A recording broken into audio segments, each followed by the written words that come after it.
Hey guys, what is going on? My name is Caleb Thornton and welcome back to another video. Today we're going to be taking a look at 3 great budget wireless gaming mice options and what are, in my opinion, definitely some of the best options we have in the market right now with the Rival 3 wireless, the G305 from Logitech, as well as the Corsair Katar Pro. So stick around, we're hopefully going to help you guys in your decision if you're choosing between one of these, talking about the similarities as well as the key differences. If you guys want to check out detailed reviews on any of these as well, I have done them and I'll have them linked in the description down below, so go check down there if you want to check that out. But with that out of the way, let's hop into it. Starting off with pricing, they're all very similar, with the Katar Pro being the cheapest at $40 and then the Rival 3 and G305 coming in at just $10 more at $50. Sometimes though, you can find the G305 on sale. I picked it up when it was at $40, but it's back up to $50 now. So obviously if you can find it at that cheaper price point, then all the better. It'll make it the same as the Katar Pro, but $40 to $50, only a $10 price difference there, so not a huge difference. All of these coming in at that nice budget-friendly price. Out of the box, you're gonna get batteries included with all of these as well, so help you get up and going right after that. And the only, I would say, different thing that you'll see is with the G305, they actually include a cable which will allow you to route your dongle around if it's something you wanted, and you don't see that with the other boxes. Since these are all wireless mice, I thought we would hop into connectivity and battery life early on in the video, as it's just important and probably something you guys are want to hear about. All 3 of them have the option for a 2.4 gigahertz wireless connection mode. Obviously, each company has their own branding name for that connection mode, with SteelSeries using the Quantum 2.0, Logitech Lightspeed, and then Corsair using what they're calling Slipstream technology. Basically all the same thing at the end of the day, and I have to say, throughout my time testing all 3 of these options for review, super spot on connection-wise with that 2.4 gigahertz wireless connection.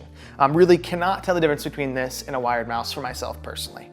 As far as the other connectivity modes, these Rival 3 Katar Pro also come with Bluetooth connection. The G305 sadly does not have that. Being a little bit older mouse, I guess it makes sense why they maybe didn't integrate that yet, but as we're seeing with these new releases, they do have Bluetooth, so if you're someone that wants to use this as a travel mouse, then that'll definitely be a big selling point for you, because obviously you can just take this, going between PCs or on the road is gonna be really easy with that Bluetooth connection. For battery life on these, the lowest rating out of the bunch is gonna be the Katar Pro, coming in at 135 hours of battery life. Then the next step up is going to be the Logitech G305 with 250 hours of battery life. And then finally, a super impressive 400 hours of battery life with the Rival 3, but that is going to be with 2 AAAs in the back, whereas the Katar Pro and the Logitech G305 just have 1 AA. So if you want to pop out one of the AAAs in the Rival 3, obviously expect around half that 400 hours. So you're going to get more, so around 200 hours of battery life. So all of them, I mean, even the 135 hours in the Katar Pro being the lowest, is still a lot of battery life there. So I wouldn't really let that affect your opinion, but obviously if you just want to go for maximum efficiency,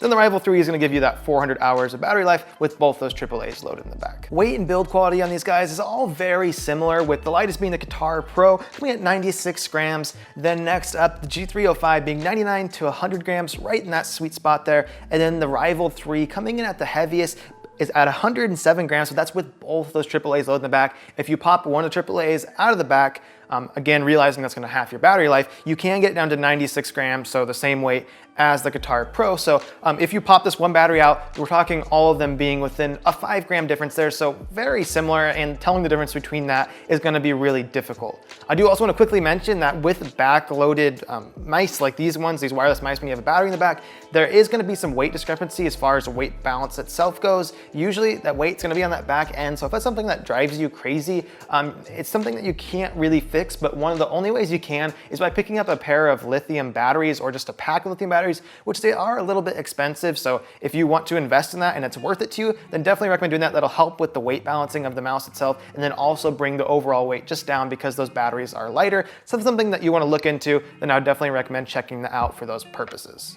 All 3 are really solid as well, super well built out. Definitely no side panel flex or top to bottom flex in the mice at all. Overall, just the build quality on them, really nicely done. Very clean and minimal as well. There's not much going on them, and obviously that is to save on the battery life too. Basically, the only lighting you're gonna get is just indicator lights that let you know if your battery's doing well or not, or if it's dying and it needs to be replaced. Overall though, they're all well built out and look nice, clean, and minimal look. The shape on these is probably what's gonna mostly pull someone one way or another, because components wise, they are all pretty much on par with each other. And these are all ambi-shaped mice, but they do only have buttons on that left-hand side of it, so obviously kind of limiting it down to right-hand users with that.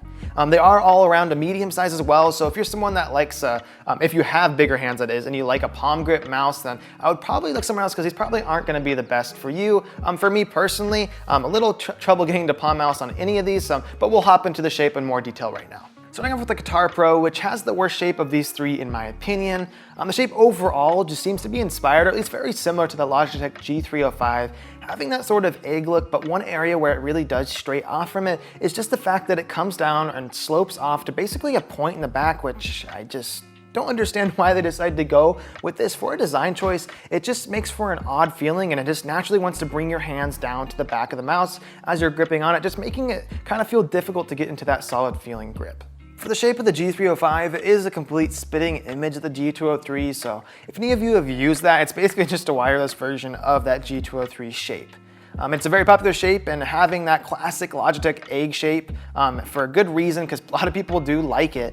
The profile of the mouse overall is just pretty stinking flat, and it rounds off to those sides, making it hard for someone with larger hands like myself to get into any sort of palm on it, so more so just limiting it to that claw and also fingertip grip style, which I think the shape does feel good for. So those of you with larger hands like myself, just make sure you like using that claw or fingertip grip style, and those of you with smaller hands are most likely going to be able to pull off a more comfortable palm style grip. The Rival 3 has my favorite shape of the bunch, and that's mainly just going to be because it fills out my hand the most and allows for me to get into somewhat comfortable palm grip, unlike the others. The sides on it are mainly flat, but as you get towards that back, you'll see it kind of flares out, making for a nice spot for you to lock into like a claw or fingertip style grip, which I really enjoy. Overall though, all these mice being around that medium ambi size are just going to be receptive to most hand sizes as well as grip styles. All three mice offer you 6 different programmable buttons which are configurable within their respective softwares, and I'll go ahead and give you guys a sound test of all 3 right now so you can compare them for yourselves.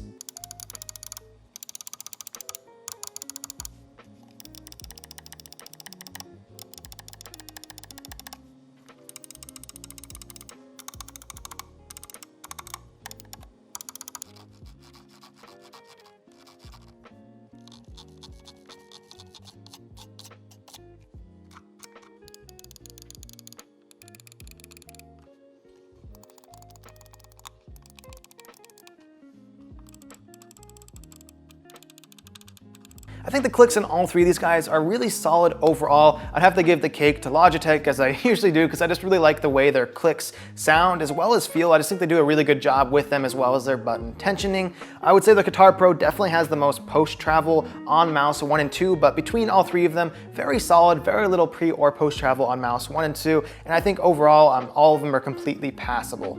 As far as side buttons go, the Logitech and the Rival 3 do have smaller ones, with the Katar Pro having the larger of the side buttons, which I personally just prefer because I don't feel like I don't like the feeling of like looking for the side buttons because they're so small, as we see with some mice like these ones. So if you're someone that likes those bigger, chunkier side buttons, you might prefer the Katar Pro. Moving on to the scroll wheel, all of them decently similar, with the Rival 3 and Katar Pro having a little bit more similarities with how low profile and that nice rubber grip, the Logitech scroll wheel being a little bit higher, but all of them having that nice balance between not being smooth scrolling as well as not super tactile, kind of giving you those smooth bumps as you roll it. Finally, down below that, on all 3 of them, you will find a DPI button, which is obviously preset to having you change between your preset DPI profiles and each mice's respective software. Looking at the bottom of all 3 of these mice, you're going to find black PTFE feet, and overall, very similar as far as glide goes. If I had to give it to one of them, though, I would say the Rival 3 probably feels the smoothest out of all 3 options here. Down there on all 3 of them as well, you're going to find a switch that will decide to switch between your different connection modes, either that 2.4 gigahertz wireless or Bluetooth, or when it's in the middle, it'll be off. Obviously though, with the G305 not having that other connection mode, the switch is either just going to turn it off or on depending on which side you have it. As far as sensors go, as I did mention in my individual reviews for each one of these, super spot on in all my time using it, no faultiness, no spin outs, and pixel for pixel tracking. Overall, I think all 3 of these are good options. There's just going to be different things that might pull you one way or another, so hopefully this video could help you narrow down on your choice a little bit more. And thank you guys so much for watching. If you found the video helpful or informative, please hit that like button for me, and do consider subscribing for more content just like this in the very near future, and I'll see you guys in the next one.